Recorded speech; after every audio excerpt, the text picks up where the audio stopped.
முதல் வணக்கம் நேயர்களுக்கு இனிய காலை வணக்கம். வாழ்க வளமுடன். இந்த ஸ்பான்டனியஸாக பேசுகிறது, சமயோஜிதமாக பேசுகிற ஆட்களுக்கு நல்ல ஒரு கூட்டம் எப்பயுமே இருப்பாங்க. அது பாருங்கள், ஒரு தடவை முன்னாள் முதல்வர் ராஜாஜி அவர்கள் அப்படி ட்ரெயினில் போய்கிட்டு இருக்கும்போது அவர் நண்பரும் கூட இருக்கார், வெங்கட்ராமையர்னு சொல்லி. ஒரு மீட்டிங் முடிச்சுட்டு போகிறாங்க. ராஜாஜி அவர் நண்பரும் ட்ரெயினில் போகும்போது இப்படியே அந்த சன்னலோரம் கை வச்சு தன்னுடைய நண்பர் வெங்கட்ராமையர் வச்சு வரும்போது அவர் வாட்ச் கீழே விழுந்துருச்சு. ஐயோ வாட்ச் விழுந்துருச்சு, வந்து ராஜாஜி வாட்ச் விழுந்துருச்சுப்பா, வாட்ச் சவுண்டாக ஒரு வாட் கட்டிகிட்டு இருக்கார். ராஜாஜி ஒன்றும் சொல்லாமல் அவர்கள் என்ன செய்கிறாரு, 1 2 3 4 சொல்லிகிட்டே இருக்கார். இவருக்கு ஒரே குழப்பம். ஏங்க நல்லா காஸ்ட்லியான வாட்ச் கீழே விழுந்துருச்சுன்ற நீங்கள் என்னங்க ஒரு பொறுப்பு இல்லாமல் ஒரு பதறாமல் நீங்கள் வாட்டு 1 2 3 சொல்லிட்டே வரீங்க. அதே போல் சொல்லிட்டு வந்து ஜங்ஷனில் வந்து நின்றுச்சு. அங்கே ஒரு கீப்பரை கூப்பிட்டாரு. அங்கே வேலை செய்கிறவரை, ஜங்ஷனில் வேலை செய்கிறவரை, 43வது கம்பம், இந்த லைட் கம்பம், 43வது கம்பத்துக்கு அடுத்து ஒரு வாட்ச் கிடக்கும், எடுத்து எங்களுக்கு கொரியரில் அனுப்புங்க அப்படின்ட்டு அவருக்கு ஒரு பரிசு தொகை கொடுத்துட்டு ராஜாஜி அவர்கள் வர்றார் நண்பரோட. கொஞ்ச நாள் கழித்து அதே மாதிரி கொரியரில் அந்த வாட்ச்சு வந்துச்சு. கொரியர்னால் அப்போ அன்னைக்குள்ள விஷயத்தில் அஞ்சல் மூலம் வந்துச்சு வாட்ச். பாருங்கள், இந்த நேரம் இவரும் சேர்ந்து ஐயோ ஆமாம் என்ன வாட்ச் போச்சுன்னா ஒன்றுமே ஆகாது, எப்படி யோசிச்சிருக்காரு பாருங்கள். இதுக்கு என்ன முடிவு? அதனால் பதறதோ கதறதோலாம் எதுக்குமே ரிசல்ட் ஆகிடாது. கர்நாடகா வந்து தண்ணி வரல. அப்போ எம்ஜிஆர் அவருடைய ரசிகர் தான் அப்போ சிஎம்மாக இருந்த குண்டுராவ் அவருடைய அம்மா. ஏம்மா ராமச்சந்திரன் வர்றாரு நாளைக்கு நம்ம வீட்டுக்கு அப்படின்னோடனே அந்த குண்டுராவங்களோட அம்மா ஒரே சந்தோஷம். ஐயோ, ஏன்னா அவர் எம்ஜிஆருடைய ரசிகை. வீட்டுக்கு போனோன்னா அப்படியே சமையல்லாம் சாப்பிட்றாங்க, சாப்பிட்டுக்கிட்டு இருக்கார் எம்ஜிஆர். பாருங்கள் தண்ணி எப்படி கேட்குறாரு பாருங்கள், சாப்பிட்டுக்கிட்டு இருக்காரு. விற்கிற மாதிரி எம்ஜிஆர் பண்ணார். விற்கிறோன்னா தண்ணி கொடுக்குவா, தண்ணி தான் ரொம்ப வருஷமாக கேட்குறமே, தரமாட்டேங்கிறீங்களேன்னு சொல்லி எம்ஜிஆர் அவர்கள். அதனால் இவங்களாம் எப்படி சிஎம் ஆனாங்க, எப்படி தலைவராக இருந்தாங்க அப்படின்னா சும்மா எடுத்தோன்னே வந்துட முடியாது. எல்லாருக்கும் ஒரு ஒரு குணங்கள் உண்டு. அதனால தான் போட்டுரும். இப்படி நடிகவேல் அவர் சொல்கிறாங்க பார்த்தீங்களா, நடிகவேல் அவர் ஜாலியாக போகிற போக்குலேயே நல்ல விஷயங்களை சொல்லிட்டு போயிடுவார். வந்து சொல்லுவான், டிரைவர் சொல்லியிருக்கான், ஏன்னா கார் பஞ்சர் ஆயிடுச்சு, சப்புன்னு அடிச்சிருக்காரு. கார் எப்படா பஞ்சர் ஆகும், டயர் பஞ்சர் ஆயிடுச்சுன்னு சொல்லு. காரே பஞ்சர் ஆகும் உங்கள் ஊரில், இது நம்ம சொல்கிறோமா? அழுத்தம் திருத்தமாக சொல்கிறதே இல்லை.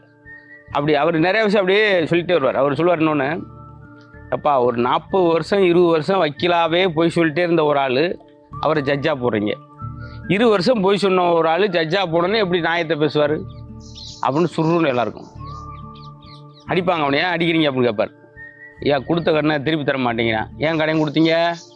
ஐயா இல்லைன்னு கேட்டேன், இல்லைன்னு கேட்டிருக்கார்ல, இல்லாமட்ட கொடுத்தா எப்படி திருப்பி தருவான்? பாருங்கள் எவ்வளோ காலமாக அதை நம்ம யோசிக்கிறோம். கடன் கேட்குறதுல அப்படி ஒரு விஷயம் இருக்குது. இப்படியெல்லாம் ஒவ்வொரு ஆள் ஒரு மாதிரி சார். அதே போல் சாக்ரட்டிஸ்ட சொன்னாங்க, உங்களை நாங்கள் புதைக்கவா எரிக்கவா? அதுக்கு சாக்ரட்டிஸ் சொன்னார், என்னை புதைக்கலாம் முடியாது, புதைச்சாலும் மறுபடியும் என்னை உயிர் வாழ்ந்து வருவேன், உயிரோடு வருவேன், என்னை புதைக்க முடியாது அப்படின்னார். அதே போல் தான் இன்னமும் உலக தத்துவ நாணி சாக்ரட்டிஸ் சொல்லி பேசிக்கிட்டு இருக்கும். அவர் சாகவே இல்லையே. அப்படி சிலர் நுணுக்கமாக பேசுனதெல்லாம் இன்ன வரைக்கும் வரலாற்று இருக்குது சார். ஒரு ஆள் உட்காந்துருக்காரு, ஒருத்தர் வண்டி நிறையா மாட்டு வண்டியில் விறகு கட்டிக்கிட்டு ஓட்டி வந்தவன் கேட்குறேன், ஐயா அந்த ஊருக்கு போனோம், பக்கத்து ஊர் அந்த அரசப்பட்டிக்கு எவ்வளோ நேரம் ஆகும்? அவர் சொல்கிறார், மெதுவாக போனீங்கன்னா 1/2 மணி நேரத்தில் போயிடலாம், வேகமாக போனீங்கன்னா 2 மணி நேரம் ஆகும். கிறுக்கனாக இருப்பேன் போல், மெதுவாக போனால் 1/2 மணி நேரம் ஆகும். ஐயா நீங்கள் மாற்றி சொல்கிறீங்கன்னு நினைக்கிறேன், கரெக்டாக தான் சொல்கிறேன். மெதுவாக போனீங்கன்னா 1/2 மணி நேரம், வேகமாக போனீங்கன்னா 2 மணி நேரம். சரியாக கிரிக்கெட்டை வச்சுக்கிறேன். ஹோன்னு பார்த்துட்டு வேகமாக போனேன், விறகெல்லாம் சரிஞ்சு விழுந்து பூராத்தி 4 பேரை கூப்பிட்டு அள்ளி கட்டி அவன் போக 2 மணி நேரம் ஆச்சு. இதே மெதுவாக போயிருந்தானா 4 கிலோமீட்டர் 1/2 மணி நேரத்தில் போயிருப்பேன். எப்படி யோசிக்கிறாங்க பாருங்கள். அளந்த சமயோஜித புத்தி என்பது முன்னோர்கள் வந்து நல்ல அழகழகாக ஒவ்வொரு ஆளும். காமராஜர் அவர்கள்ட்ட டாக்டர் சீட்டு இவர் கோட்டாவிலேருந்து கொடுக்கணும், 10 பேர் கொடுக்கணும், அப்ளிகேஷன் வேலை கிடக்கு, வாங்கினார் அப்படின்னு பார்த்தார். இந்தா 1 2 10. ஏன் என்ன எது கிளி சீட்டு எடுக்கிற மாதிரி இப்படி எடுத்து போகிறீங்க, ஒரு எப்படி எடுத்தீங்க? பார்த்துக்கிட்டே வந்தேன். கையெழுத்துன்ற பெற்றோர் கையெழுத்து இடத்துல யாரெல்லாம் ரேகை வச்சுருக்காங்களோ அதான் எடுத்தேன். படித்தாலும் படிக்க வைக்கிற பெரிய விஷயம் இல்லை. அவங்க அப்பா அப்பாவும் கையெழுத்து போட்டுன்னா ரேகை வச்சுக்கிட்டு இருக்காரு. அவர் பொண்ணு அவர் பிள்ளைகளை படிக்க வைங்க, நல்லா படித்து வரட்டு 4 பேர் உதவிச்சுட்டு ஏழையை தான்ப்பா இன்னொரு ஏழையை பார்த்துக்குருவேன். எப்படி சிந்தனை பார்த்தீங்களா? அணை கட்டுறாங்க. காமராஜர் பீரியட்லேயே நிறைய அணைகள் கட்டணும்னு அவர் ரொம்ப ஆசை. அதுவும் அந்த அணைகளாக இன்ன வரைக்கும் இருக்குது. திடீர்னு ஒருத்தர் 20 லட்ச ரூபா மிஞ்சிருக்கு சார், இது என்ன செய்ய, அதை வச்சு இன்னொரு அணை கட்டுன்னு சொல்கிறேன் அப்படின்றார்.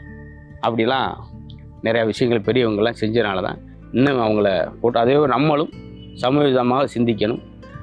அவசரப்படாமல் ஒரு காரியத்தை படபடன்னு சொல்லாமல் பொறுமையாக யோசிச்சோம்னா, எப்படி ராஜாஜி அவர்கள் அந்த வாட்சை எடுத்து கொடுத்தாரோ அது மாதிரி அவருக்கு நேரம் எப்படி சரியாக அமைஞ்சோ எல்லாருக்கும் நேரம் சரியாக அமைய வேண்டும் என்றால் நிதானமும், கண் தானம் ரத்த தானத்தை விட மிக உயர்ந்த ஒரு தானம் நிதானம்.